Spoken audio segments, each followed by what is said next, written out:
Hi, good afternoon. This is part two of the talk that I did a couple of years ago for Osher USF Senior Citizens Learning.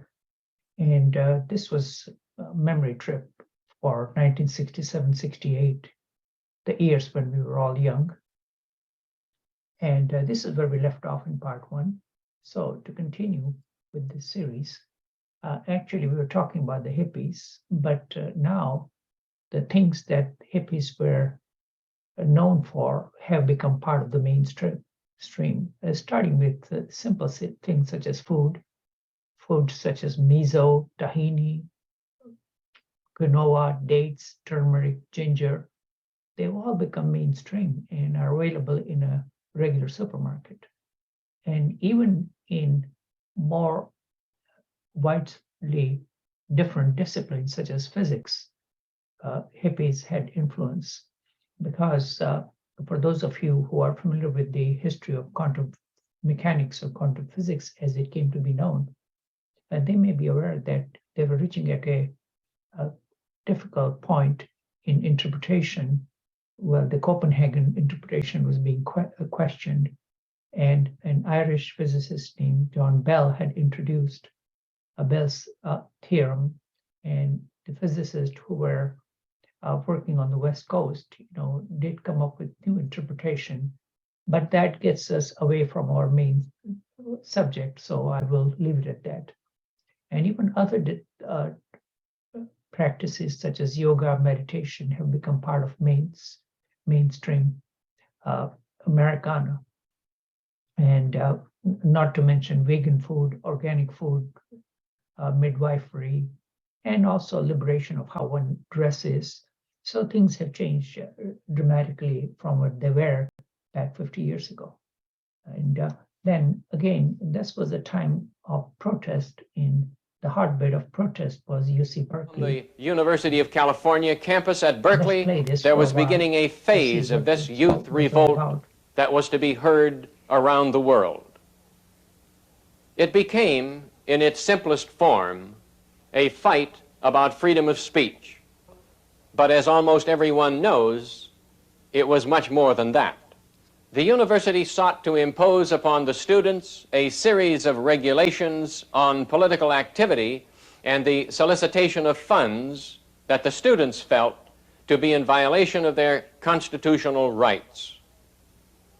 On September 30th, 1964, 300 students staged a 12-hour sit-in at Sproul Hall on the Berkeley campus.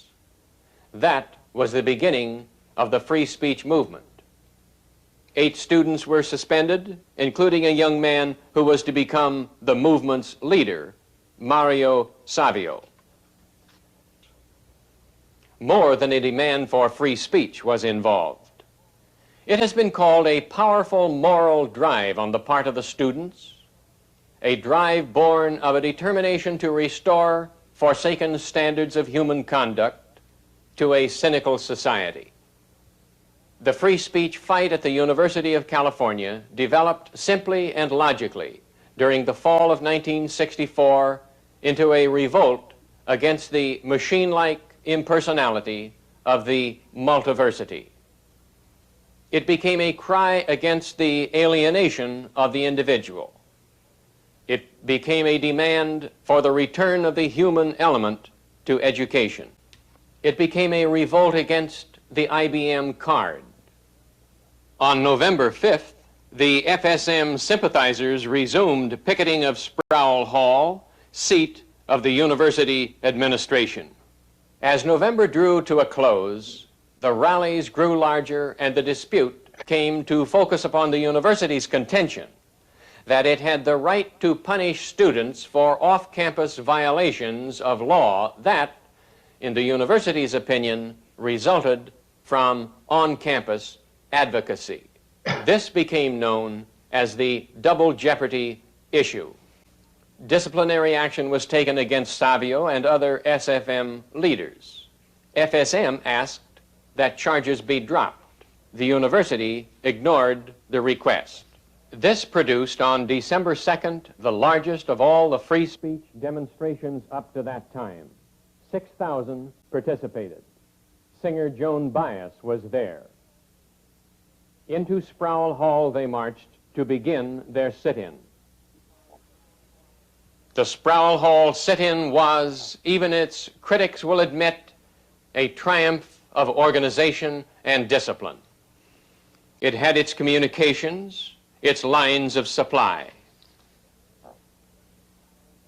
The sit-ins conducted classes, held discussions, showed movies. Then the establishment pushed the panic button. An assistant district attorney from Alameda County informed Governor Edmund G. Brown by telephone that the situation was out of control, a contention that is going to remain debatable for some time to come. The governor authorized the use of state highway patrolmen to clear the building. Police from neighboring communities and from the Alameda County Sheriff's Office were massed as they had been in October. Only this time they were used. Governor Brown's authorization for police action resulted in what is believed to be the greatest mass arrest on a civil liberties issue in the history of the United States. In the ensuing hours, a total of almost 800 demonstrators were arrested and hauled off to various jails. The charges against the students. Okay, so that was a little longer than I thought, but I can put the link in the chat. So, okay, moving on, there were some elections that were held, and the people may recognize this man and his wife. That's none other than Ronald Reagan, who was not really a star actor, but became a union leader. And in the early days, he was a Democrat, and he won on the Republican seat and was the governor of California. And he rallied strongly against the Berkeley radicals. And then again, obviously, at that time, the big fear of communism was still very much playing a role in the general public. And he also advocated so-called supply-side economics. And he was a supporter of Barry Goldwater, who was senator from Arizona. And he's thought to have made the statement that hippie is someone who dresses like Tarzan, has hair like Jane, and smells like Cheetah. But there is no actual proof that he actually said that, but that is been credited to him. And he also advocated the Milton Friedman theory of economics, of trickle-down economics, as it came to be known, and has not succeeded to its desired extent. And obviously, on the space front, there were some other things that were happening, and the tragedy that occurred, and that needs to be remembered on April 24th, is that the defective cause of the Apollo 1 fire, which killed 3 astronauts in their capsule, Virgil Grissom, Chaffee, and Ed White. Okay, and this was the most probable cause, that in a cabling beneath the door leading to a unit was frayed with repeated opening and closing, and electrical short circuit caused the problem. And so this was, and again, so because at that time the capsules were filled with pure oxygen, so this was really a tragedy of epic proportion. At the same time, we mustn't forget that the natural disasters were still very much occurring. And the tornado struck at suburban Chicago area, Oak Lawn, which killed 58 people, including a school.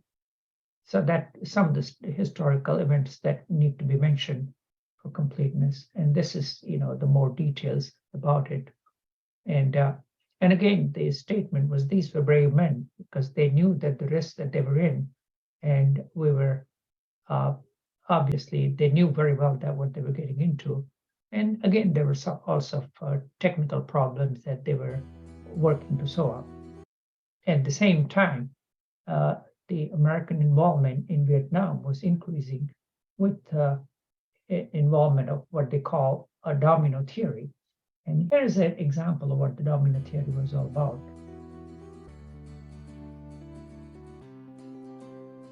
A brief history of the domino theory. The domino theory existed from the 1950s to the 1980s.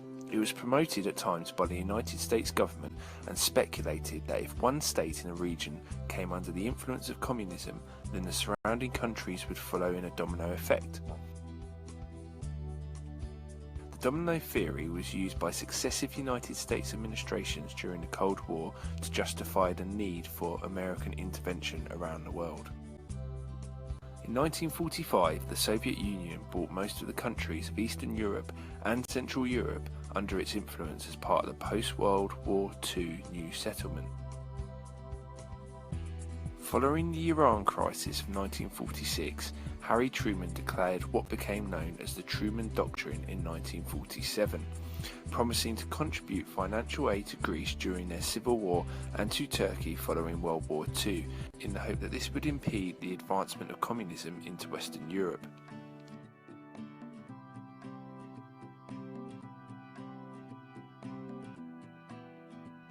In 1949, a communist-backed government led by Mao Zedong was instated in China. The installation of a new government was established after the People's Liberation Army defeated the Nationalist Republican government of China in the aftermath of the Chinese Civil War. Two Chinas were formed, mainland Communist China and Nationalist China, Taiwan.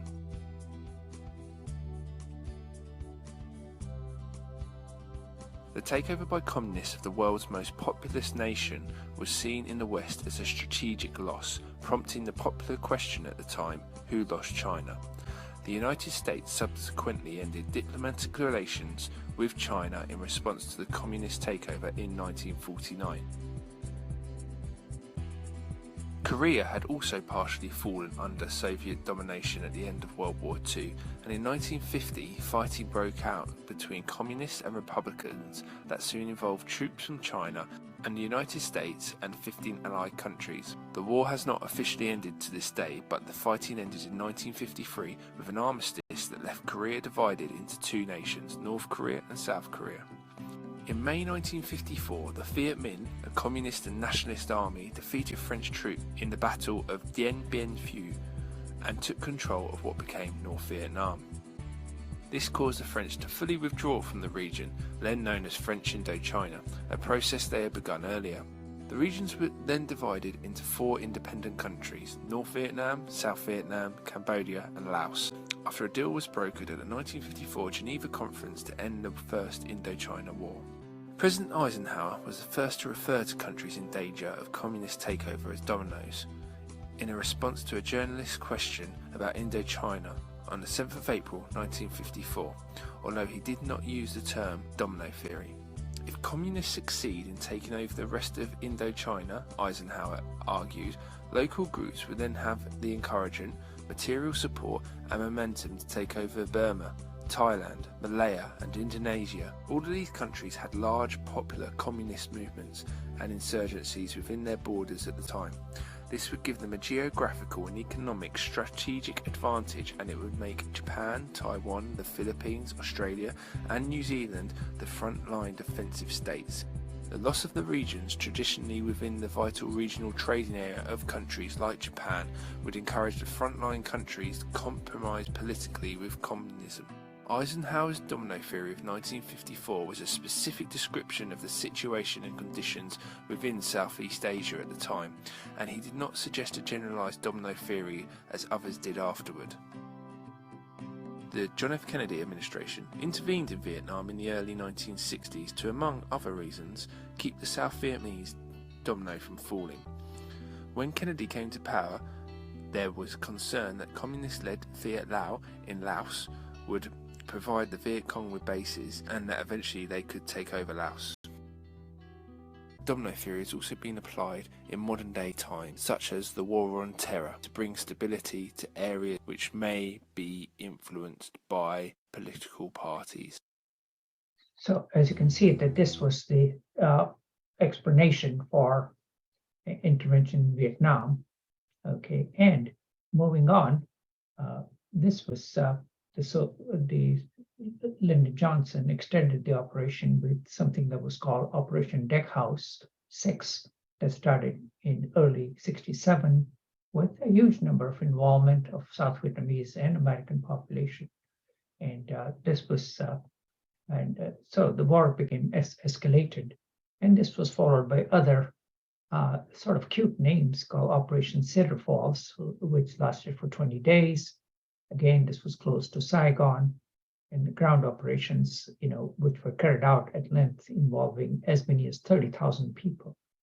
And the Viet Cong were rather clever, and they avoided direct confrontation and managed to flee across the border in Cambodia and underground tunnels, which they used dramatically effectively all throughout the war. And they were called tunnel rats, basically. Okay. And this was well dramatized by the well-known documentary producer Ken Burns in a series that was done on public television in the United States. And this was several chapters that were, it was 8-part series, and the various names that were given for the 12 years of course that started from 61 to 73. And these are on YouTube sites. And now I think I can't cover all of them, but I will show the first phase in 10 slides so we can go back to other important things which are a lot more interesting and a lot more pleasant to the ear and eyes. But the reality must be faced. So here we go. This is the recent previous series that was done. All right, let's mount up, moving out. Thousands of Americans were fighting in Vietnam, but the bulk of the fighting and dying still was being done by Vietnamese, and much depended upon how well they performed. Morley Safer reported. There are 150,000 Americans in Vietnam, but none of them down here except for a handful of advisors. For this is where the forgotten war is being fought. The war of Vietnamese against the Viet Cong, down here in the Mekong Delta.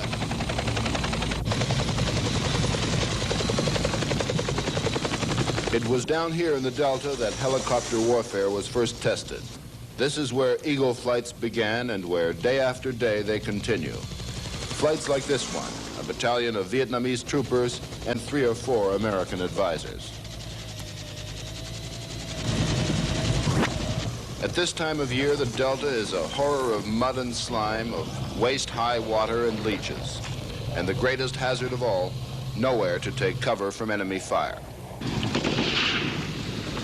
Moving into the tree line down in the paddy fields south of Can Tho.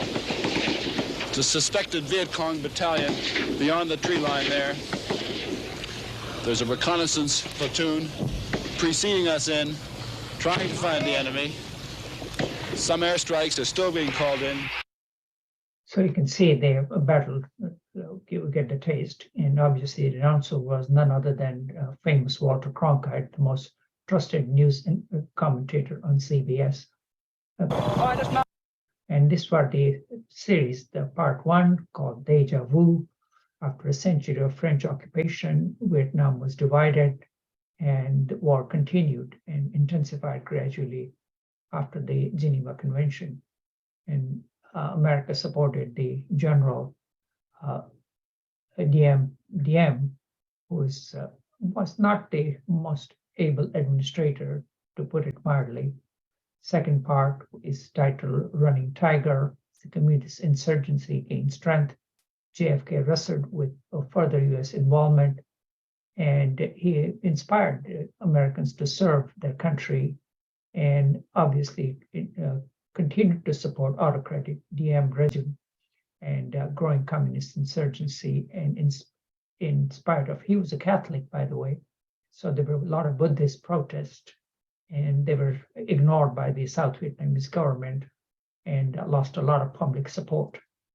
Part 3 was called River Styx, and this was the Defense Secretary, Robert McNamara, was a systems analyst and really a bean counter and computer whiz par excellence. He tried to put mathematical spin on the war, which did not succeed, because he was going in for what he called body count. And he thought that after a certain amount of casualties, North Vietnamese will give up. And we all know it didn't happen. So with LBJ decided to extend the war by further bombing the North and sending the actual U.S. troops for direct involvement. Okay, and but the Hanoi had the initiative and escalated. The military commitment was accelerated dramatically during the Johnson administration. Episode 4, what's called Resolve, which extended from 66 January to June of 67. And this American soldiers discovered that the war in Vietnam was totally different than the Second World War that their parents went through, their fathers went through. Defying the American air power, North Vietnamese troops continued to stream down the Ho Chi Minh Trail into the south, and Saigon struggled to pacify the countryside, and the war movement protests started building up at home, especially with the mounting casualties. Episode number 5 is This Is What We Do from 67 towards the end. As further escalation, casualties, body count continued to climb, and the ambushes were carried out across the demilitarized zone, and surprise attack was being planned, while still the Johnson administration continued to reassure American public that the victory was in sight. Next episode was after the famous Tet Offensive, and that shook America. On the eve of the Tet holiday, they launched a surprise attack on several cities at the time and military bases throughout South. In spite of grave losses, there was an emotional defeat for Americans. And in wake of that, Lyndon Johnson decided not to run again. And there were assassinations that took place of Robert Kennedy, and there was a massive unrest and protest that were people lived through that. And the veneer of civilization that was episode covers from June 68 to 69, after the chaos of the Democratic Convention, which we'll talk at length in the further in the discussion. And Nixon promised peace and won the presidency with the support of so-called silent majority. And the public support for war gradually declined, and the people evaded draft by running away to Canada and becoming conscientious objectors. And there were massive battles that took place in the streets of Chicago. Okay, and the war just continued with the presence of the last history, the history of the word, which covers the episode from 69 to 70, when Nixon started withdrawing the troops, but extended the war into Cambodia, and the morale of these troops was down. Nixon started to begin withdrawal, and then the massacre that was committed by American soldiers again shook public's confidence, and the incursion to Cambodia ignited further protest. The last episode was dispersion of loyalty that was winding down the war from 70 to 73. Nixon and Kissinger tried to find a way out of the war. POWs started returning, and the South Vietnamese were fighting on their own, suffered terrible defeat. Air power strikes were not successful in breaking the resolve of North Vietnamese. Nixon won the re-election and announced for a peace deal for it. And the only bargain that the Americans got was the prisoners of war were released, and to a bitterly divided country. Okay, and then this was on the American television, the National Education Trust was transformed into public broadcasting system, which is still going strong and is trusted by millions of people. And corporation was formed, and the initial support from Ford Foundation was withdrawn, and the headquarters moved from Ann Arbor, Michigan to New York City. And on the movie front, this was... My instructor was Mr. Langley, and he taught me to sing a song. If you'd like to hear it, I can sing it for you. Yes, I'd like to hear it, Hal. Sing it for me. It's called Daisy.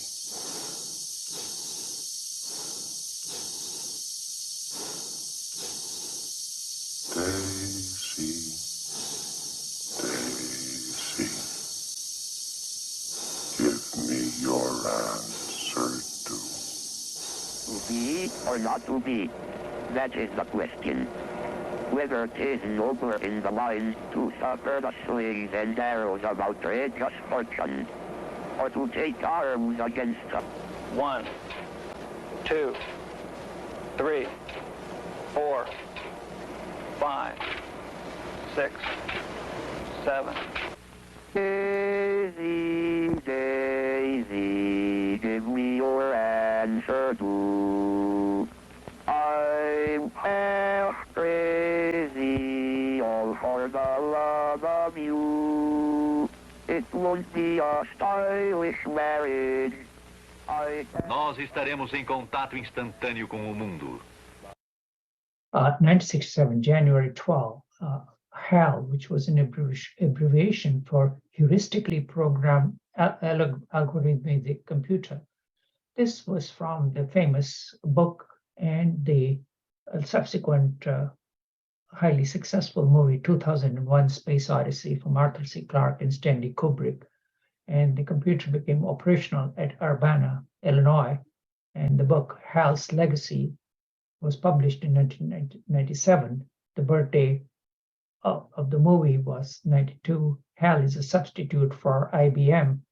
You can see the letters H is substituted for I and A for B and so on. Okay, so that's a piece of Americana history for a well-known sci-fi movie, a classic.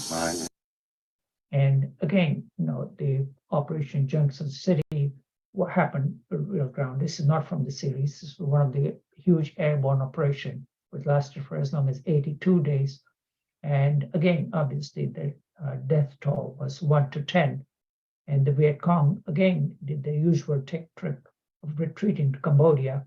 And by this time, there were as many as 40,000 US personnel in Vietnam. And again, the body count was not was measure of success only in Washington, but on the ground, the truth was different. The US was very innovative with the names, as we saw: Operation Deckhouse, Junction City, Cedar Falls, followed by Operation Union, Malheur 1-2, Buffalo, Swift, Medina, and the total death count for 1967 was as high as 11,100, and the deployment climbed to almost 500,000. And on the other side, the death toll was horrendous, as many as 140,000 deaths for North Vietnamese and countless number of civilians. And the legacy of that we're still living through. On the football front, the NFL championship was between Kansas City Chiefs and the Green Bay Packers at the Los Angeles Coliseum. And the quarterback for Green Bay was Bart Starr, who went on to become the coach when I was in Green Bay. And the Packers won 35-10. And the Vince Lombardi Trophy, this was Vince Lombardi, is the famous coach. And this was broadcast on television, 2 separate channels. And the Kansas City Chiefs were owned by Lamar Hunt, who is the son of the oil tycoon. Okay, and it was so you can say there was a Commissioner Pete Rozelle. Hunt wrote that I have kiddingly called it Super Bowl, which can be improved upon, and the name stuck. And it was for the broadcast in color at that time, and this was the start of the big American football tradition. And on the basketball front, there was a well-known guy whose former name you may not recognize is Al-Sindor, who was later on known as Kareem Abdul-Jabbar, Lou Al-Sindor, and he was a dominant player in the college basketball playing. He majored in history at UCLA, graduated in '69, and went on to become a superstar in basketball. And so here he is at playing for UCLA at that time. And on the television thing, there was a subtle protest against the establishment run by a well-known comedy team called Smothers Brothers, and they were rather risque and were actually the network. From time to time they were censoring them, and they were at the forefront of several protests that went. The credit also goes to the roster of writers and regular performers who became superstars in their own name. And these included Steve Martin, who was a comedian in his own right, and he's still very much around, Rob Reiner, Pat Paulson, Bob Eisenstein, Albert Brooks, and so well-known people. And the performers on those shows included George Harrison, Joan Baez, Harry Belafonte, Donovan, The Doors. And so the music scene was exploding at that time. And we'll see that as we go along in this discussion.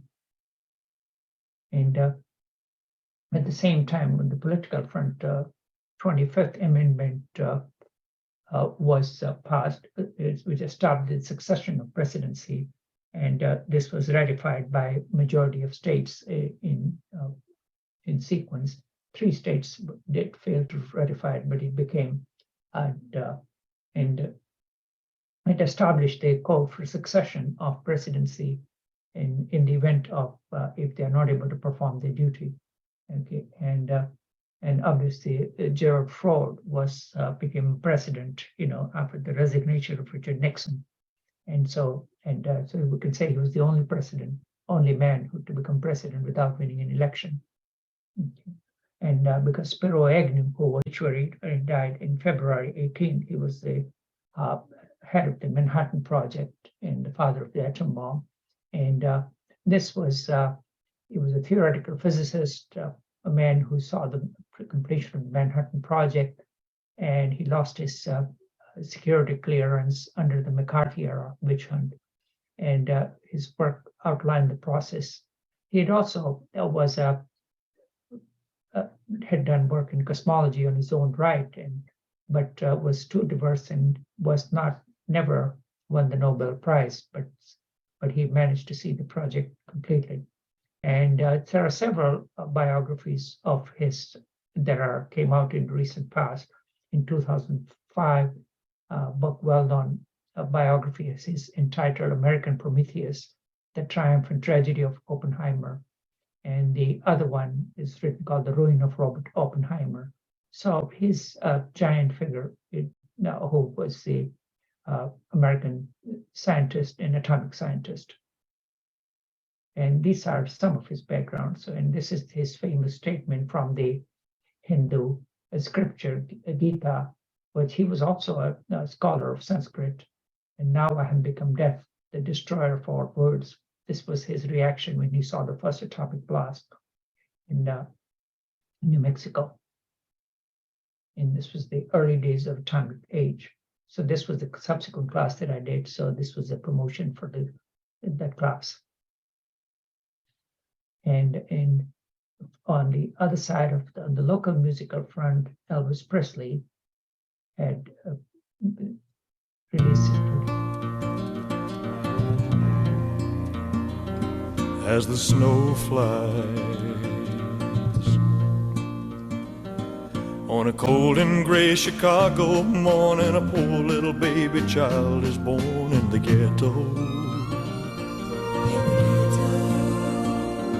And his mama cries, 'cause if there's one thing that she don't need is another hungry mouth to feed in the ghetto. People, don't you understand? Your child needs a helping hand. He'll grow to be an angry young man someday. Take a look at you and me. Are we too blind to see? Or do we simply turn our heads and look the other way?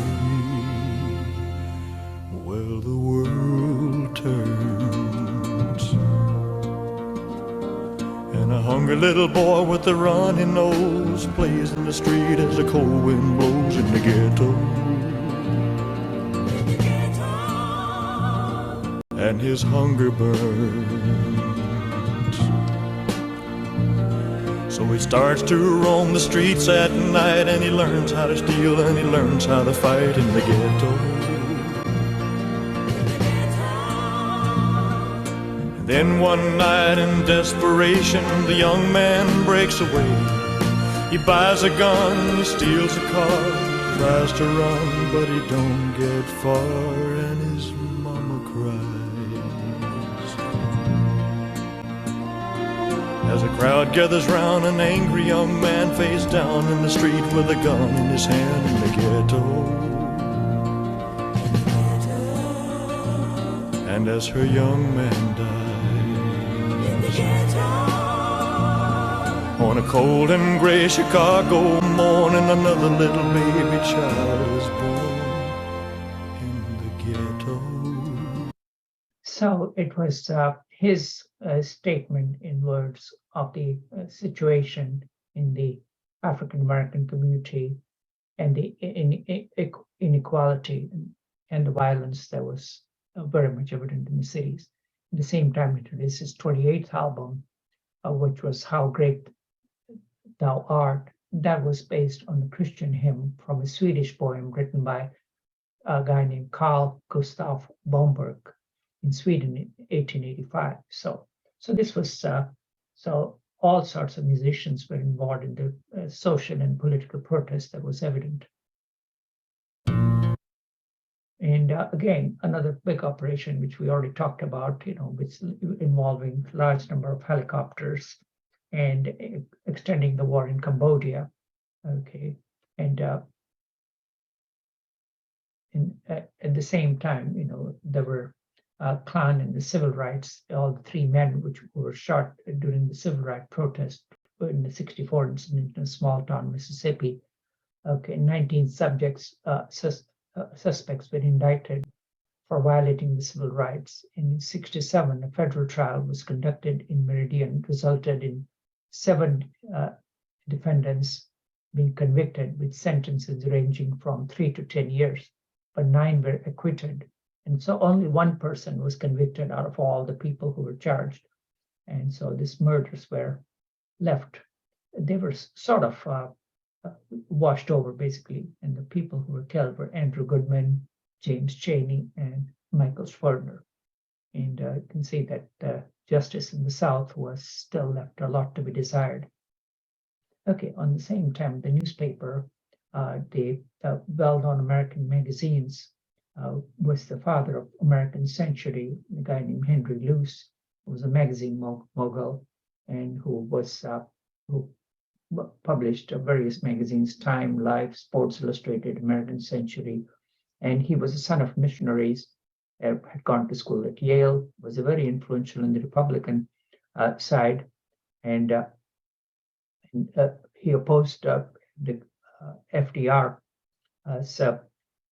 social structures and the movement, and he coined the phrase American Century in 1941.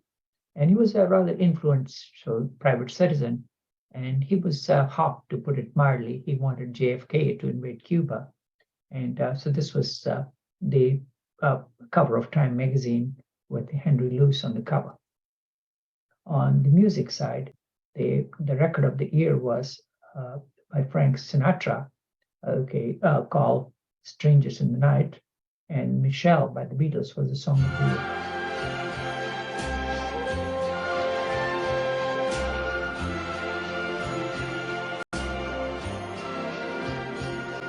Strangers in the night, exchanging glances, wandering in the night.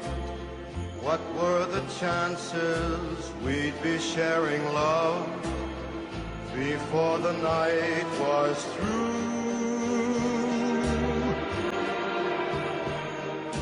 Something in your eyes was so inviting. Something in your smile was so exciting. Something in my heart told me I must have you. Strangers in the night, two lonely people, we were strangers in the night. Up to the moment when we said our first hello, little did we know, love was just a glance away, a warm embracing dance away. And ever since that night, we've been together. Was just a glance away, a warm embracing dance away. Ever since that night, we've been together, lovers at first sight, in love forever. Okay, so you get the picture. And the other award winners were Paul for Eleanor Rugby and Mamas and Papas for Monday, Monday. And at the same time, you know, this was a well-known leader of Iran, Persia, named Mohammad Mossadegh, who died on March 5th. And he was part of the CIA plot in 1953 called Operation Ajax, where he, the Anglo-Iranian cooperation, managed a coup. And this was, and they instituted the military dictatorship of Shah of Iran. And this was, you can just say that this was a joint operation of American CIA and MI6, and where a legitimately elected government of Iran, they wanted to nationalize the Iranian oil company. So that's why they staged the coup. And again, so, and then the Shah of Iran was supported as a bulwark against communism. But again, as you can see, that didn't turn out too well for the United States, and the controversy with Iran and the so-called silent war still continues. So this was the start of the problem that arose between Iran and the United States.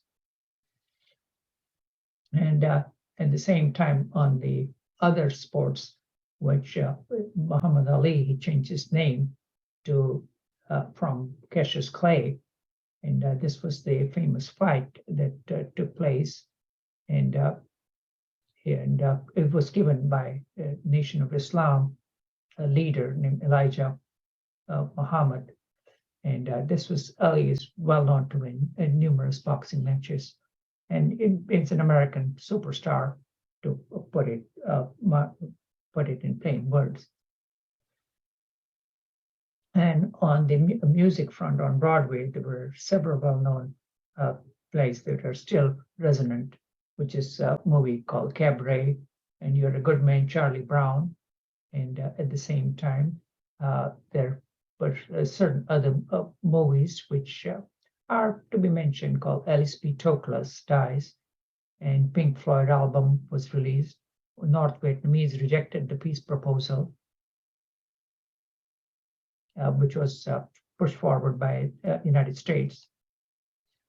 Okay, and on what was going on the social front, the minimum wage was as high as $1.40 an hour.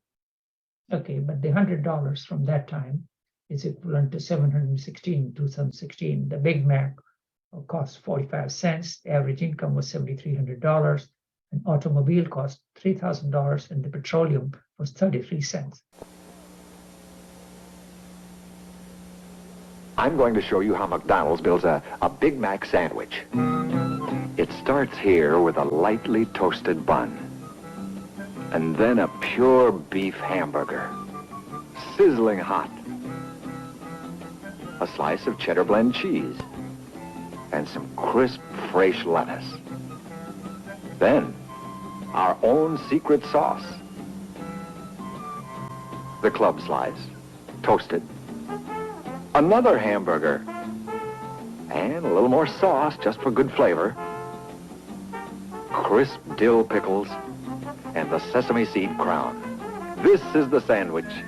McDonald's new Big Mac sandwich for the bigger than average appetite. McDonald's is your kind of place.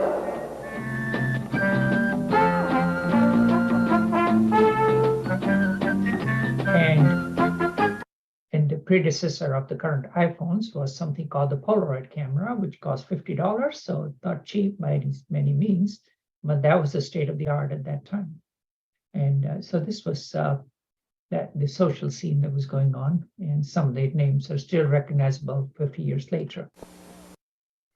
And this was Jimmy Hoffa, who was the head of the trade union, and he was sentenced for 8 years, and he disappeared in July of '75 with the mafia, that thing. And so part of the organized crime, he was the head of the Teamsters at that time. He made the cover of Life magazine.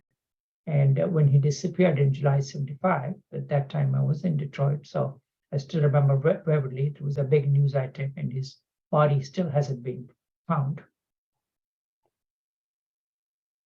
And at the same time, there was a strike on television for 13 days, for obviously because of some pay controversy, and even the TV anchors walked away, and it's lasted for 13 days, and until the negotiations were settled. And let's see.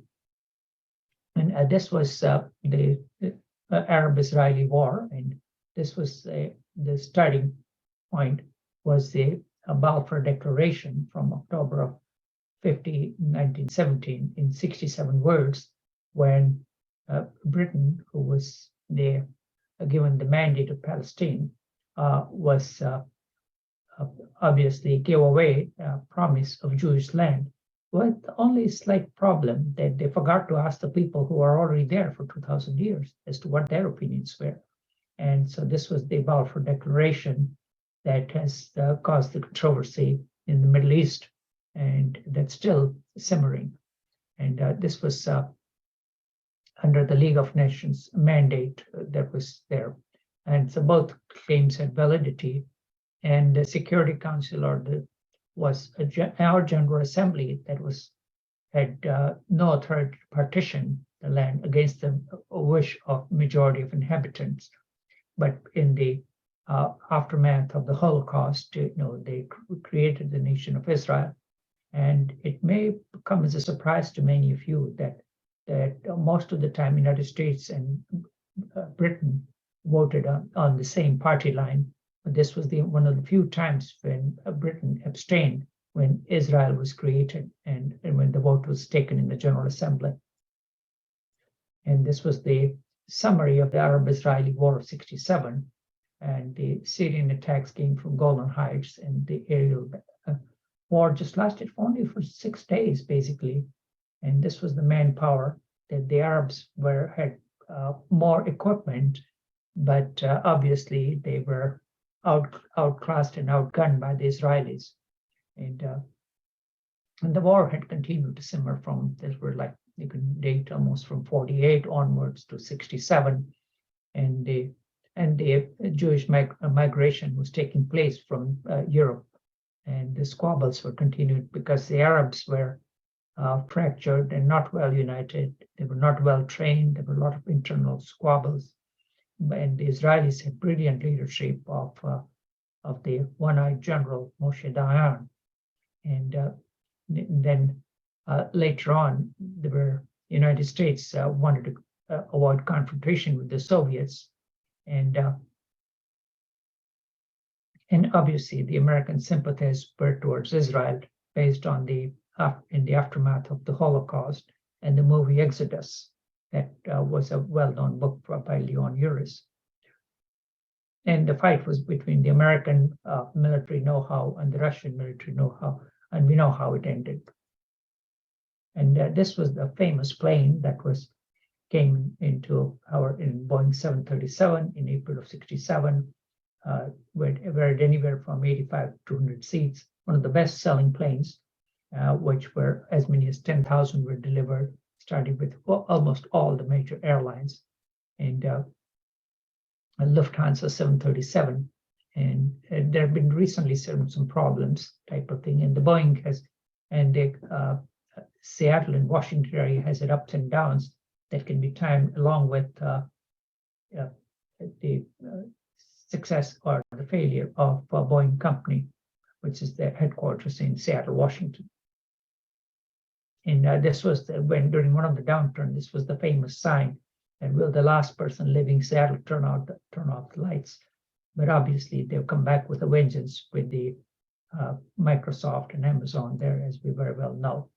As to, and on the movie front, some of the well-known movies that are well-known are the Best Picture, Man for All Seasons, based on Lives of Thomas More, starring an actor named Paul Scofield, and then the scene from Who's Afraid of Virginia Woolf, starring the well-known Hollywood couple Richard Burton and Elizabeth Taylor, and the other actors. Other movies which are well known are Heat of the Night, starring Rod Steiger and Katharine Hepburn in Guess Who's Coming to Dinner. And so these were, and the various commercials that may bring back memories, which include Aqua Volva, Vicks Formula 44.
So some of the musical themes from that time. Okay, at the movies, this were the other movies that are well known. Obviously, the most famous movie that still resonates in my mind is The Graduate, starring Mitch White, superstar of Dustin Hoffman. Guess Who's Coming to Dinner, which we already talked about. Bonnie and Clyde, the well-known saga of Warren Beatty and Faye Dunaway. The Dirty Dozen, which was the remake starring Lee Marvin. Valley of Dolls, which talked about the drug culture. To Serve with Love, starring Sidney Poitier. You Only Live Twice, the James Bond movie, and so on and so forth. It's true. It's true. The Crown has made it clear. The climate must be perfect for the year.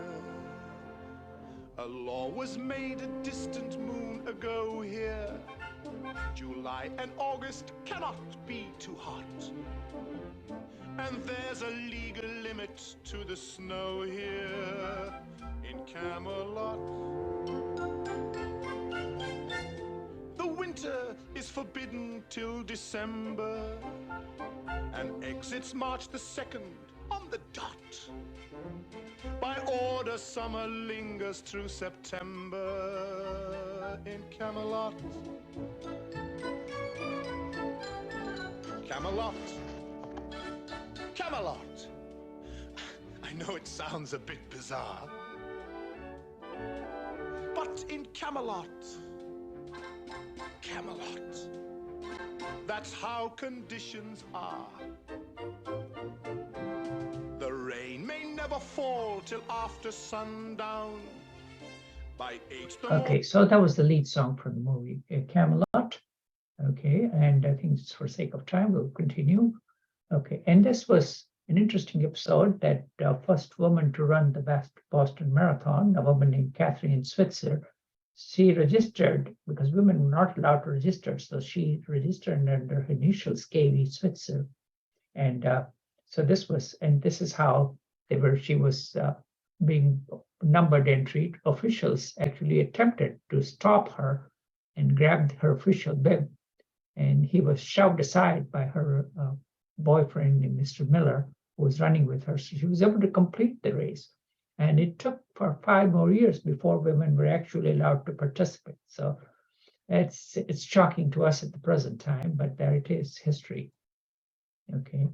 And again, there were some nuclear tests were going on in full swing with the Cold War and Operation Latchkey, which was 38 nuclear tests that were done in Nevada. And again, it continued in 67, 68, and 5 more simultaneous devices were exploded.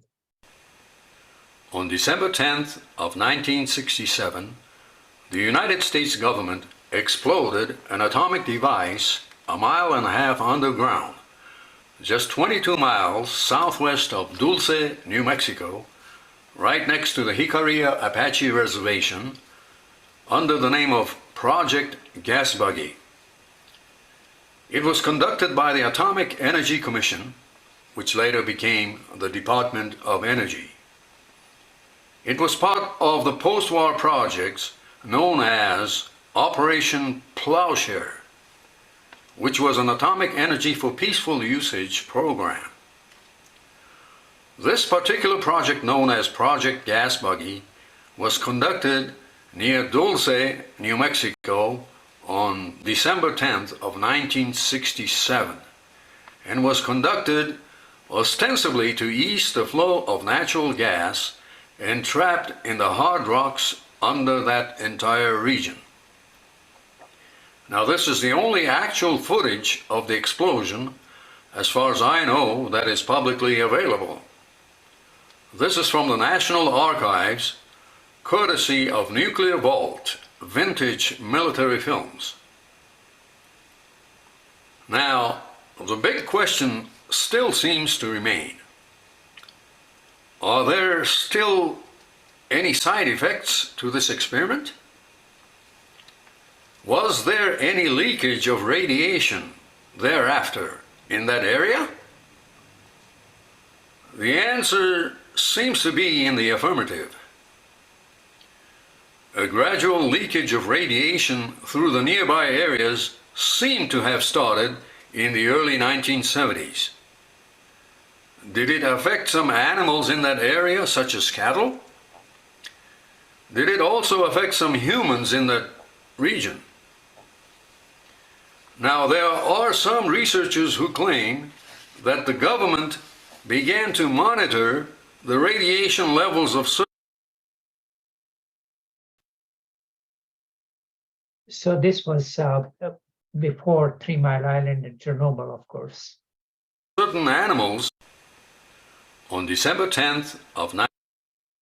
And at the same time, on the other side, the Truman Doctrine and the domino theory was continued, and there was a military coup in Greece in April. The colonels took over, and the left-wing government was exiled in torture, and still the United States continued to support the dictators, and they stayed in power for a long time. Okay, and they were, just because they were anti-communist and part of NATO. Okay, and there were protests going on in New York that against the Vietnam War, as in there one of the Black Panthers guy named Stokely Carmichael. He was one of the Black Panther leaders. Okay, and these are some of the scenes for memory trip down the memory lane. And again, there were other rallies that were done in San Francisco that included as many as 60,000 people, 125,000 in New York. And so this was the massive parades to protest Vietnam War were held. And so this was people listening to speeches from Martin Luther King, Stokely Carmichael, Dr. Benjamin Spock, and who was a well-known pediatrician. And there are 2 people who were burning their draft cards in Central Park, and the Black nationalists led to the march. But most of the protesters were white at that time. So you can see the peace sign, which was well known and a symbol of that era. And as the turning tide, 46% of responders said it's been a mistake to send troops to Vietnam, and while 44% were still supporting type of thing. So the numbers had changed. As you can see, there was a turning tide in 2 years that was very much apparent. And at the same time, there were race riots in continued protest of Civil War, and a lot of the American cities were burning, to put it mildly. This was involved as many as 109 cities. The poster child was Detroit, which continued for 5 days, one of the costliest riots, which left 41 people dead, 2,000 people were injured. There were thousands of fires, stores were looted, and Detroit downtown took decades to return back to normal. There was a damage anywhere from $250 to $500 million. 4,000 people were arrested, troops were called, guardsmen were called, riots in New Jersey, Newark, New Jersey, and various people were pulled out of car. And again, the African Americans were victims as well as perpetrators. And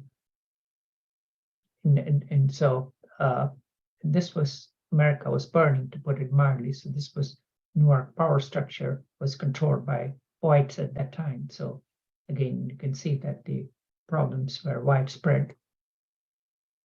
And these are some of the images from Detroit riots. And to discuss such specific plans for support and assistance as may be required. Law and order have broken down in Detroit, Michigan. Pillage, looting, murder, and arson have nothing to do with civil rights.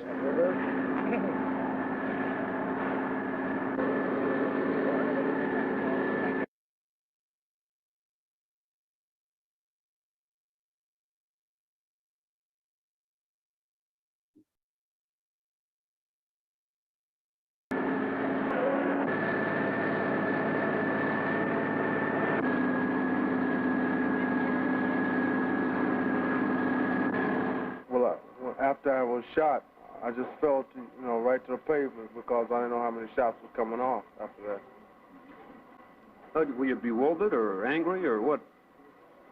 I don't think it's right for my people to act the way that they're acting.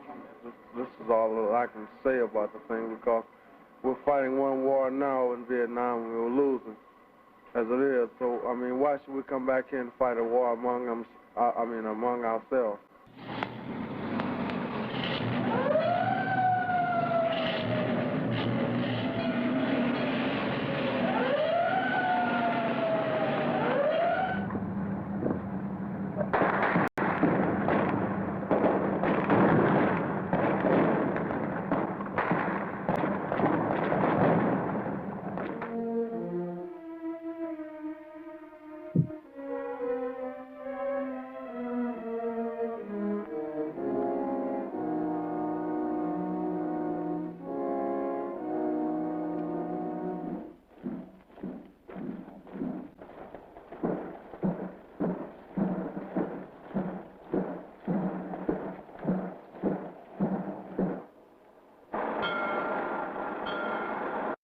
Just to give you historical background, the precipitating event was a police raid on an unlicensed after-hours bar on the near west side, and that led into riots. And the governor at that time was the father of the guy who ran presidents, Mitt Romney's father was the governor of Michigan at that time.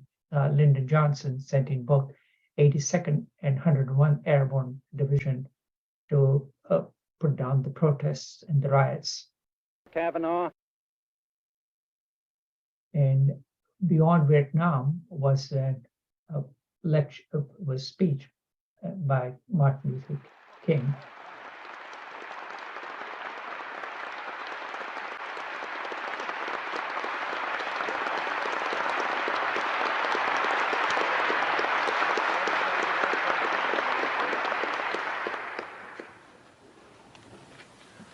Mr. Chairman, ladies and gentlemen, I need not pause to say how very delighted I am to be here tonight, and how very delighted I am to see you expressing your concern about the issues that will be discussed tonight by turning out in such large numbers. I also want to say that I consider it a great honor to share this program with Dr. Bennett, Dr. Comminger, and Rabbi Heschel, some of the distinguished leaders and personalities of our nation. And of course, it's always good to come back to Riverside Church. Over the last 8 years, I have had the privilege of preaching here almost every year in that period. It is always a rich and rewarding experience to come to this great church and this great pulpit. I come to this magnificent house of worship tonight because my conscience leaves me no other choice. I join you in this meeting because I am in deepest agreement with the aims and work of the organization which has brought us together, clergy and laymen concerned about Vietnam.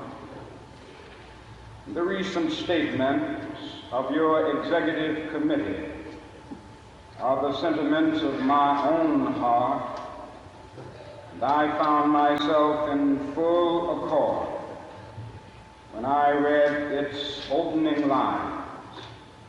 A time comes when silence is betrayal. That time has come for us in relation to Vietnam.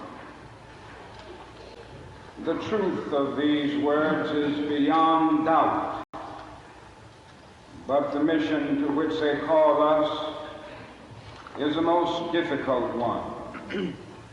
Even when pressed by the demands of inner truth, men do not easily assume the task of opposing their government's policy, especially in time of war. Nor does the human spirit move without great difficulty against all the apathy of conformist thought within one's own bosom and in the surrounding world. Moreover, when the issues at hand seem as perplexing as they often do, in the case of this dreadful conflict, we are always on the verge of being mesmerized by uncertainty.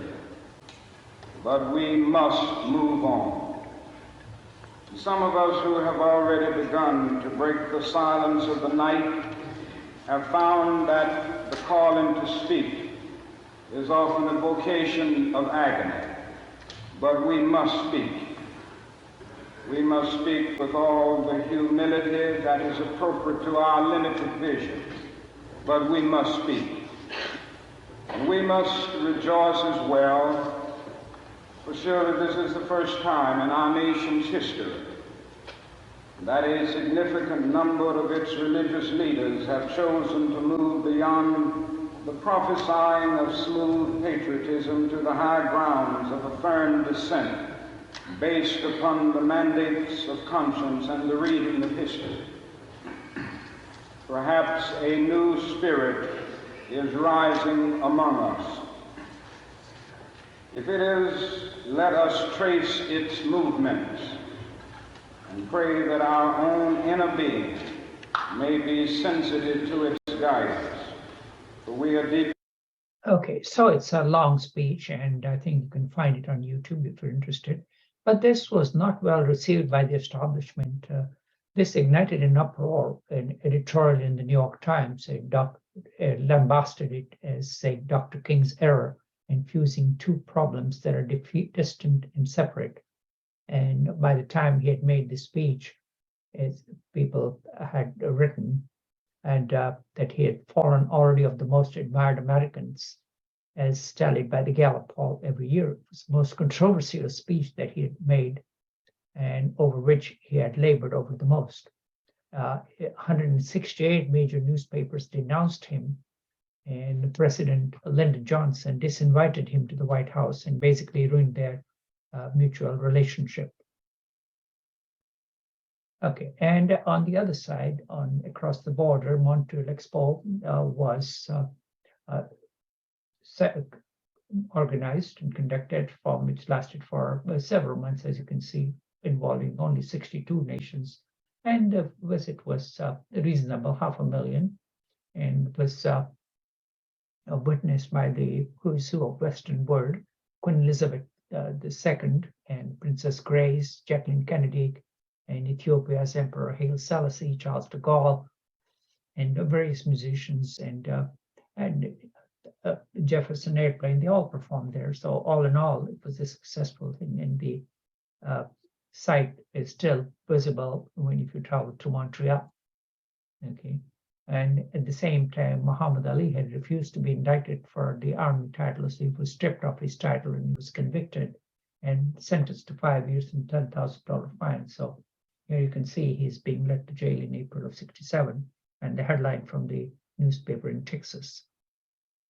Okay, and at the same time, in real world, there was Air France robbery, which was made out with $500,000 by a guy named Henry Hills and others. And that was made into a movie starring called Goodfellas later on. And this was one of the largest cash robbery at that time. And this was this was Air France robbery, and it was endeared him to mafia, so to speak. So around the world, well-known. This was sold 32 million copies and was overtaken by Michael Jackson's Thriller, which came out in the 80s. Okay, and the cover itself is something to behold, with varieties of faces, and you can find a list of who is who on that cover. Okay, of eclectic collection of people in the background, which is an interesting piece of history in itself. Okay. And at the same time, for the purpose of nuclear negotiations were taking place in Glasgow Summit between Andrew Kosygin and LBJ for discussing disarmament. And this was a diplomatic contact and cooperation was established. And so was hope of some joint collaboration was expected for Vietnam, but they failed to reach any agreement of anything important. And this was made fun of in the movie called The Russians Are Coming in 1966. And so the summit attempts were carried out, but the two sides did not see eye to eye at that time. And this was, again, this goes back before Brexit. At that time, Britain wanted to get into the common market and was snubbed by Charles de Gaulle, who prevented the entry. It was vetoed by de Gaulle in 1967. Okay, as long as he lived, this is Charles de Gaulle, and this is the British Prime Minister Wilson. And now, no, your suit is not European enough. No, your shoes are not enough. My shoes are away being serviced. Okay, so this is okay. So this was one of the peak of Charles de Gaulle had, that he did not allow Britain. This was the time when Britain did not want to get out, but wanted to get in. Okay, and this was made fun of in the famous series Yes, Minister. Okay, this is. The Foreign Office is pro-Europe because it is really anti-Europe. The civil service was united in its desire to make sure that the common market didn't work. That's why we went into it. What are you talking about? Minister, Britain has had the same foreign policy objective for at least the last 500 years, to create a disunited Europe. In that cause, we have fought with the Dutch against the Spanish, with the Germans against the French, with the French and Italians against the Germans, and with the French against the Germans and Italians. Divide and rule, you see. Why should we change now, when it's worked so well? Ancient history, surely. Yes, and current policy. We had to break the whole thing up, so we had to get inside. We tried to break it up from the outside, but that wouldn't work. Now that we're inside, we can make a complete pig's breakfast of the whole thing. Set the Germans against the French against the Italians against the Dutch. The Foreign Office is terribly pleased. It's just like old times. Surely we're all committed to the European ideal. Really, Minister? If not, why are we pressing for an increase in the membership? Well, for the same reason. It's just like the United Nations, in fact. The more members it has, the more arguments it can stir up, the more futile and impotent it becomes. What appalling cynicism. Yes. We call it diplomacy, Minister. So, The foreign nice satire type of thing. On the baseball front, this was the home run by Mickey Mantle, 500 home run. And in May 13th, this was the 6th member of the 500 club. He played in spite of injuries. That's been eclipsed by 200 plus 762 by Barry Bonds and Hank Aaron subsequently. But that was a piece of Americana history at that time. On the Emmy Awards, it involved I Spy, American television's secret agent, Buddy Adventure, ran for 3 seasons. And this was Robert Culp and Bill Cosby, who was actually later on in the doghouse for some bad behavior, as we came to know about. And this was, so that was part of the fun of the first drama for Black actors in the lead role. So it was like breaking the barriers in those days. Okay. And on the movies, this was the clip from one of the well-known James Bond.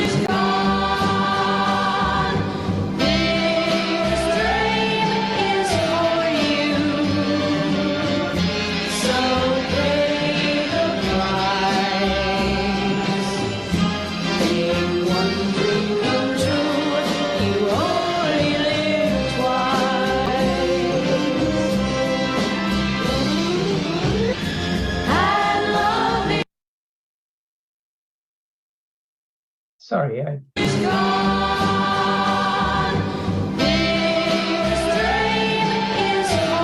Okay, so the song was by a daughter of Frank Sinatra named Nancy Sinatra, who's well known before for a well-known song called "These Boots Are Made for Walking," and the song with her father for saying something stupid like "I love you." And so this was one of the 14 James Bond movies made by Sean Connery. Okay, and again, so this was Tennessee governor repeals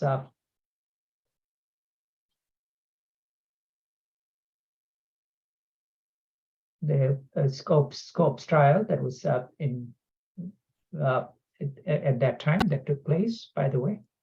Okay, and who started the war, basically. So this is a clip from well-known series. I mentioned it once, but I think I got away with it all right. So, it's all forgotten now, and let's hear no more about it. So that's 2 egg mayonnaise, a prawn Goebbels, a Hermann Goring, and 4 colded salads. No, wait a minute, I got a bit confused here. Sorry, I got a bit confused because everyone keeps mentioning the war. So could you... What's the matter? It's all right. Is there something wrong?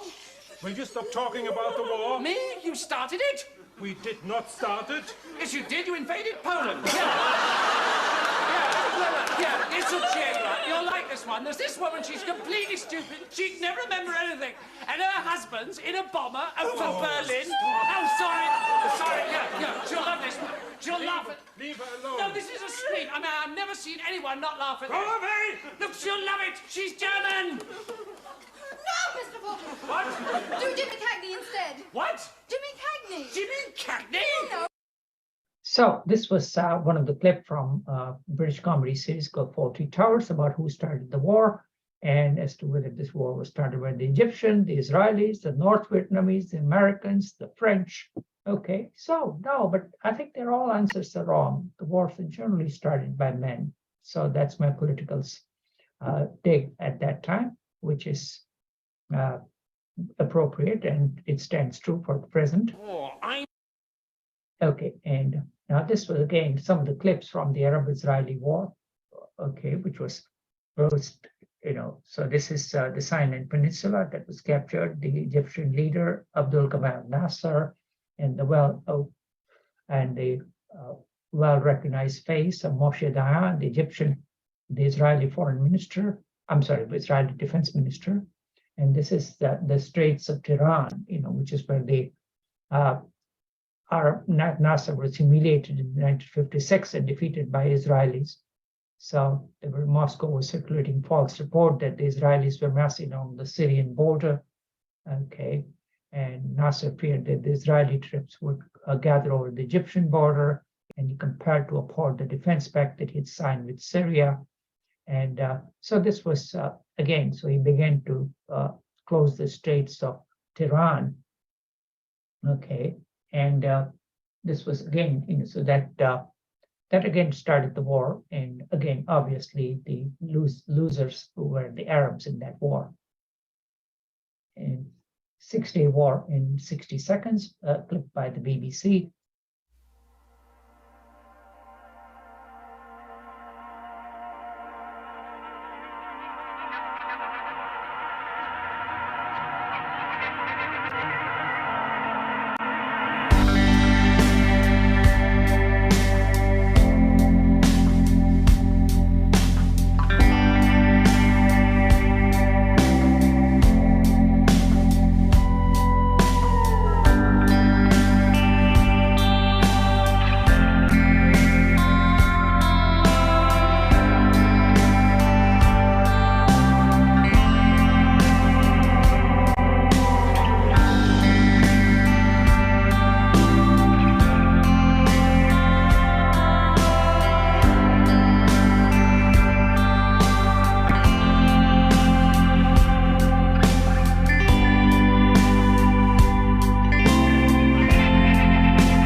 Okay, so this was the 6-Day War that took place, and the end result was that following the 6-Day War, the Egyptians closed the blockade of the Suez Canal, which lasted for almost 8 years, all shipping and cargo. So this was, again, there were several ships, 14 cargo ships that were trapped in the Suez Canal for over 8 years, basically. And so there was the start of the oil embargo, which was taking place like many wars, so the 6-Day War was no different. There were just two different views as to preemptive strike by Israel or an unprovoked attack by the Egyptians. So the military success of the Third Arab-Israeli War was strictly on the side of Israel, type of thing. So. And so Israeli air power was proved dramatically superior. Okay, so that's a piece of history that the ramifications are still there. And this was the two sides were unevenly matched, so to speak, but still you can see there's a lot of literature on that, and I'll put some links on that. And this was again, the UN ceasefire was brokered between the two sides, Israel and the defeated forces of Egypt, Syria, Jordan. Okay, and Israel occupied the Sinai Peninsula, the West Bank, East Jerusalem, Golan Heights, and they annexed basically East Jerusalem, the old city, and has ringed it with Jewish neighborhoods. Okay, and this were the big force, the Abba Ibn, okay, and the Israeli Prime Minister Eshkol, Moshe Dayan, Yitzhak Rabin. So these were all the big names from the history. And this was, again, the more detailed timeline. That is, we already went through that. Okay, and the ceasefire that took place. So, okay, so I think, you can read it at your convenience type of thing. So, and the Arab leaders were Abdul Gamal Nasser, the king of Jordan, and the Yasser Arafat. So these were the three people, opposing for the Arab side. And these are varieties of maps. You can see that was the before. The Israel is in green here, and afterwards they managed to capture the whole large area of Sinai Peninsula and part of West Jerusalem. East Jerusalem. Okay, and Golan Heights that you can see on the Syrian side. And again, locally, even the riots were all over the city, including Tampa, and that was not as well known as the ones in Detroit and Newark, New Jersey, but it was still very apparent on Central Avenue in Tampa, where the lectures were given. The Central Avenue was a hub of 100 stores within distance of very white neighborhood. And there was a well-known place for both races to get together, including young Ray Charles. And there was a young man named Martin Chambers who was killed And again, there was the danger of the Central Avenue Business District as existed at that time. Okay, and this was integration at the Supreme Court level was carried out by the LBJ government, and President Johnson nominated Solicitor General Thurgood Marshall to become the first African American Black justice in the Supreme Court, which was formerly held by Justice Tom Clark. And so this was integration at the highest level of the judicial branch. Okay, and this is the background of Thurgood Marshall. He was an NAACP legal defense lawyer. He opposed death penalty, and he was liberal, and which was consistent with the government policy at that time. And again, the Democrats had enough majority, so they did not have any trouble confirming it. Hey, listen a minute, everybody. I've got an announcement to make. It's about Sir. Well, sir, we'd all like to thank you very much for everything you've done for us. And we'd like to give you a little present to remember us by. Come on, Babs. What do you mean, Miss Peg? Babs. Go on.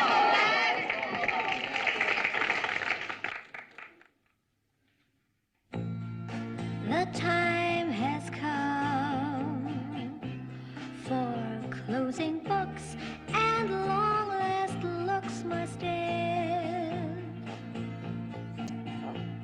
And as I leave, I know that I am leaving my best friend,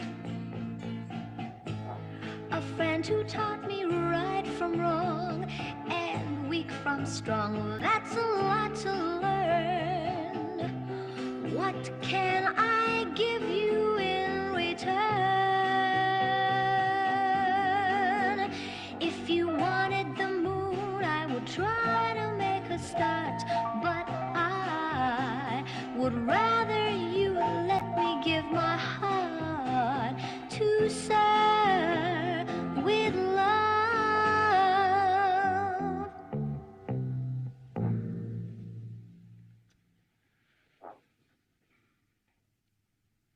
Okay, so that was a movie starring the great Sidney Poitier, and the song was by Lulu, and it was one of the classics of British movies of that time. Okay, and again, you know, this was Ronald Reagan signed off. This is maybe hard to believe in the present time. The California governor signed therapeutic abortion law, which was made illegal. The pregnancy will impair, and that's led the foundation for Roe versus Wade, which has again been reversed recently and turned over. Okay, so this was 1967, June 15th.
So this was the China goes nuclear 3-stage fusion device that they built very quickly in 32 months, and it took 75 months for the USSR to complete, 86 for the US, and this was done in Xinjiang Desert, and it's without any help from the Russians. So this was three major nuclear powers, I mean, along with the other ones, which were Britain and France.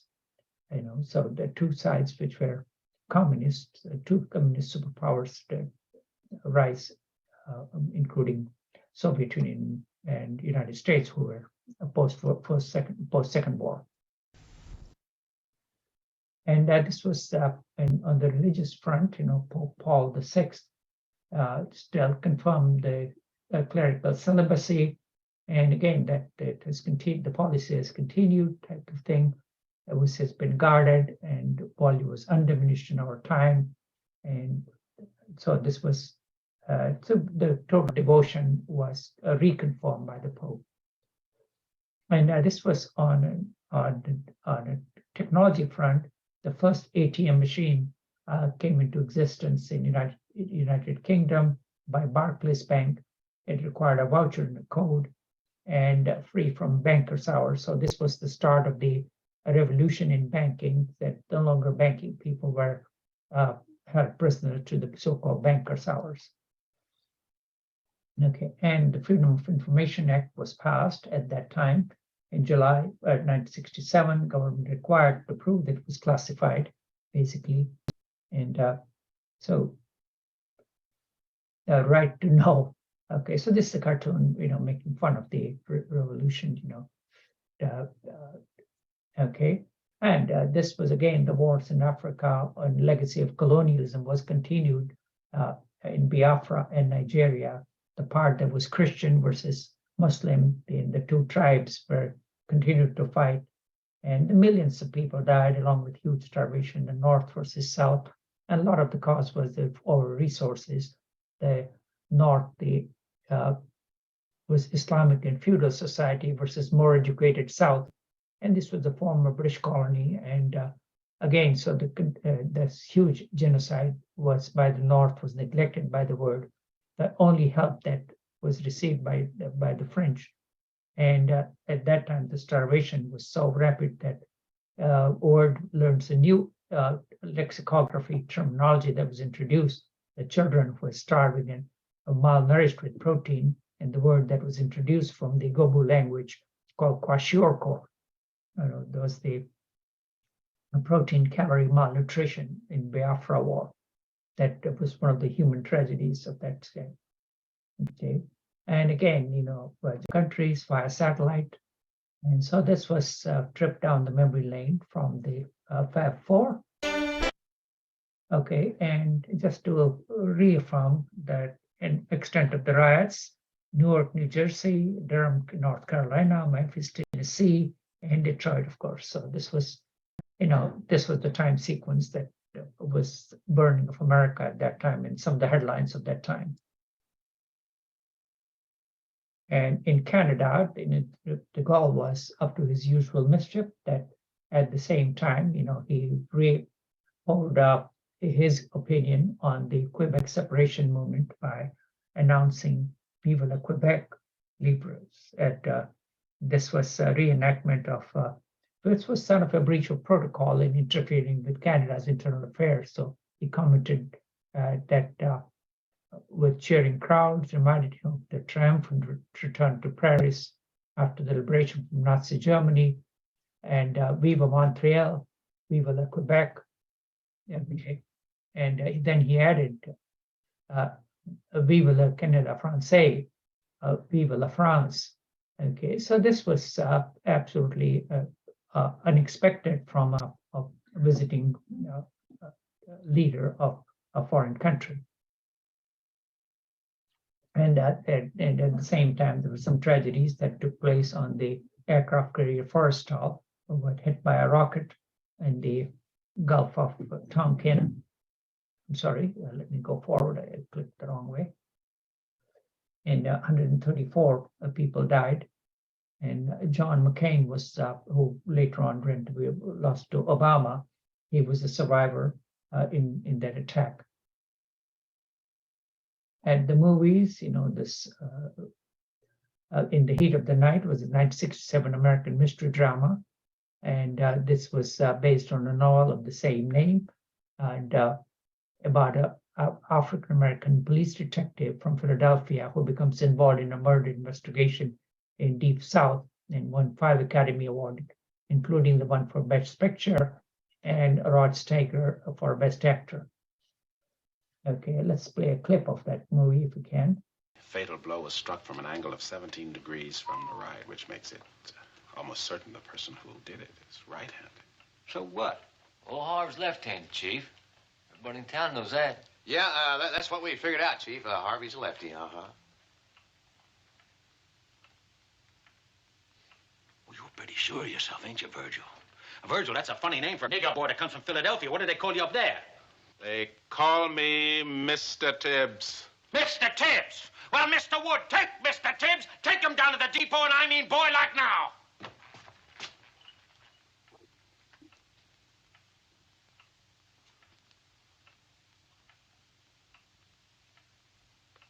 I'll have the FBI lab send you the report on this. Not that it'll make any difference. I'll take that. You won't. I'm sending it in. Okay, so that was race confrontation, real life depicted in the movies. Fatal blow was. Okay, and this was, again, the Cultural Revolution was going on in China by Mao, where millions of people died, against old customs, culture, habits, ideas of the Cultural Revolution in the PRC to bring an end to a great leap forward that was started in 1758, that failed, famine, and people were going around with, in 1965, of Mao's Little Red Book. He had the army, making of the army versus the moderate, and as many as 40,000 people may have died. And there were guards sent all the teachers and the city folks to countryside to be re-educated. Okay, so this was one of the dark chapters in the Chinese history, and some of the images of at that time, and the more clashes with the People Liberation Army, the attack on the bourgeois. Okay, and at that time, the well-known protester Abby Hoffman entered the New York Stock Exchange and threw $100 real and fake bills. He was a hippie psychologist and was heavily involved in the Vietnam protest. So this was one of the things. So later on, he was part of the Chicago 7, and this was happening. It was an iconic photograph of at that time. So activists formed the circle of chanting free. Abby Hoffman stood at the center of the circle, lit the edge of a $5 bill while grinning, and at that time, so he was, really a different way of protesting on the establishment. Okay, and again, this was the news item. As you can see, the N-word was not considered taboo at that time, and it appeared. And this is some background of at that time. And at the time, again, they were not originalist, but they was strongly involved in judicial activism, which was part of the general trend at that time. And at the same time, the controversy over Gibraltar was going on with Britain and Spain. The Gibraltar voted strongly to remain British, and this is one of the Rock remains British. So this was the referendum that was held in September 10, 1967. Okay, and this was, again, this futuristic tendency is to see how some of them may have come true, some of them are still remains in imagination. Linked to a giant brain 10 miles away in the heart of London. It's one of 2 Malik has installed for experimental purposes, because he wants to know if they can run his life and his home for him. They're simple to operate, and experts predict that in 20 years' time, all new houses will be built with special computer points, and that terminals will be cheaper to rent than today's telephones. There's no complicated language to master before he can understand what the computer's saying. The unseen brain sends its messages in good old-fashioned English.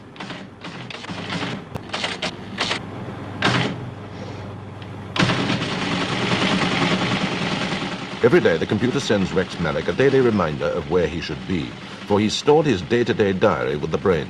The computer can handle a year's shopping list for the home, final demands, and the exact state of Malik's bank balance. Could become a sort of robot housekeeper crossed with a private secretary. So you can see that this was not too far off, that the rise of internet as we came to know it. That's it. Okay, now put in 4. Okay, now type me in a 4 again. Give me a 4. 4. Push that down. Push the plus. Okay, type me in 4 more. That's him. That one? Yep, push that one. Let's see if you've done it right. Okay, so this was, you know, you can see that this was the early days of internet as to how it was hardwired. Okay, and on the television, these were some of the things, you know, Bewitched, which is still seen in reruns, I Love Lucy, Andy Griffith Show, and the Star Wars. You know, so again, so these were some of the popular TV programs of the 3 main TV providers that were there in America at that time, before the days of cable. And on the music side, this were the songs by Woody Guthrie. Okay, and this was, he eventually, you know, This Land Is Your Land is the famous song by him. And he again, you know, unfortunately, he died of Huntington's disease. And the trading bloc of Asian was formed at that time. You know, it was starting with 10 nations at that time, which involved, and later on China, Japan, they were all involved in it. So this was the big trading bloc, Association of Southeast Asian Nations. In Bangkok, there were 5 original members: Indonesia, Malaysia, Philippines, Singapore, and Thailand. And then Brunei and joined later on. Vietnam joined in 1995. Laos and Burma, that is now called Myanmar, joined in 97. Cambodia in 99. So it's a big trading bloc at that time. And the others are kind of peripheral partners, so India, Australia, and New Zealand. At the movies, you know, this was another clip from that time.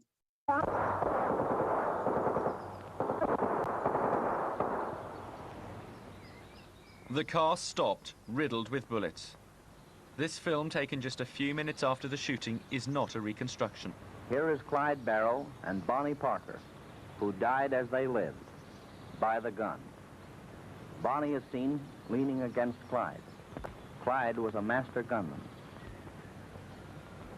Seldom did anyone ever live when Clyde got the first shot.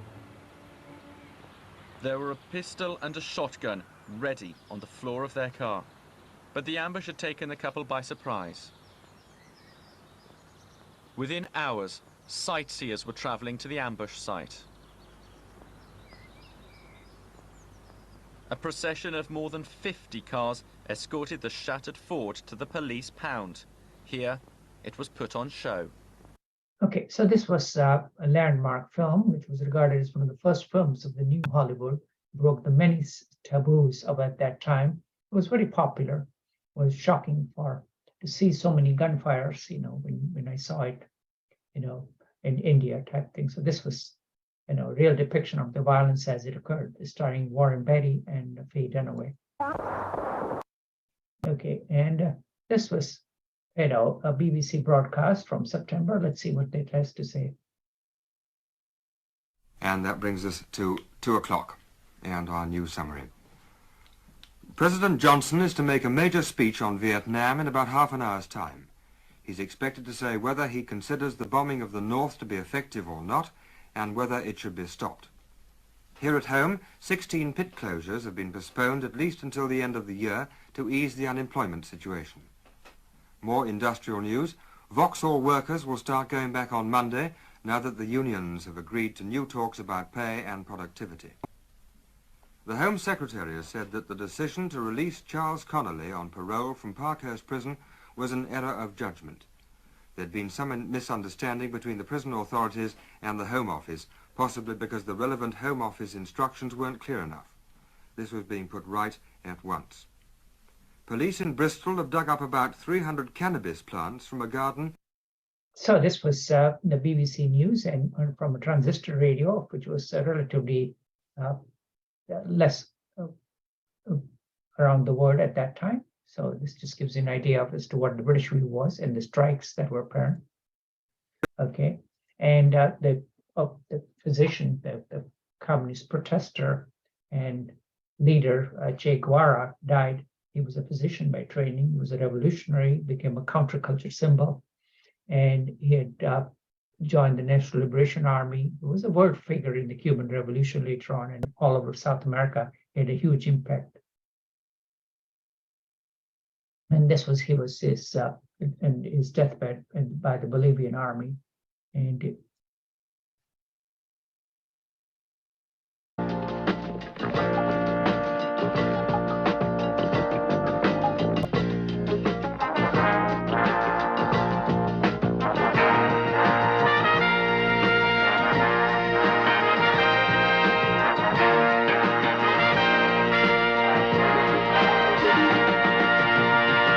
When the moon is in the seventh house and Jupiter aligns with Mars, then peace will guide the planets and love will steer the stars. This is the dawning of the age of Aquarius, age of Aquarius.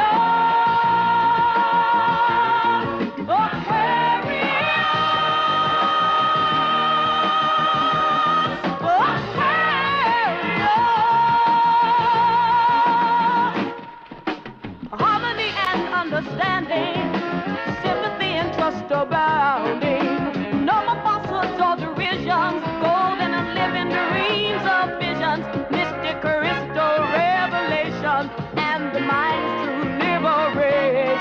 Aquarius.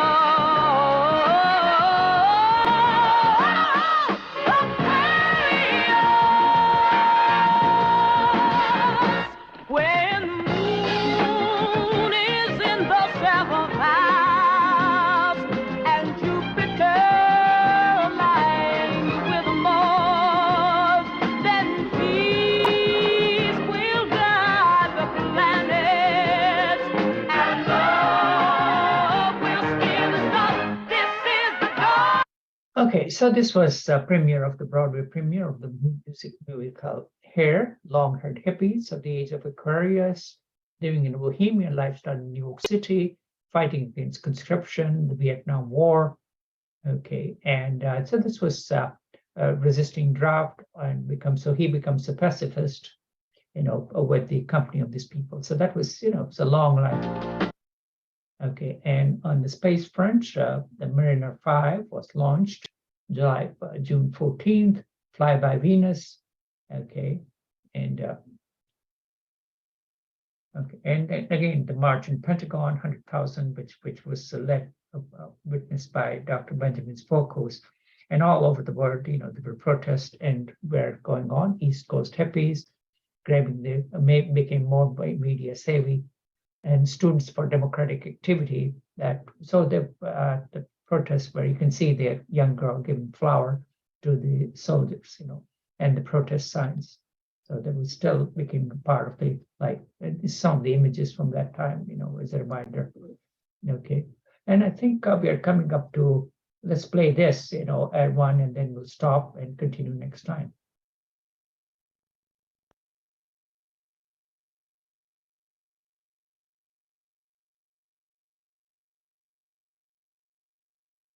So this was the march of the so-called silent majority, which was supporters of Nixon, who promised to continue the war and bring it to a victorious end type of thing. So you can just see that America was truly divided at that time, type of thing. So this was, the flags were again very much in evidence, and you can see the difference in the type of crowd that participated.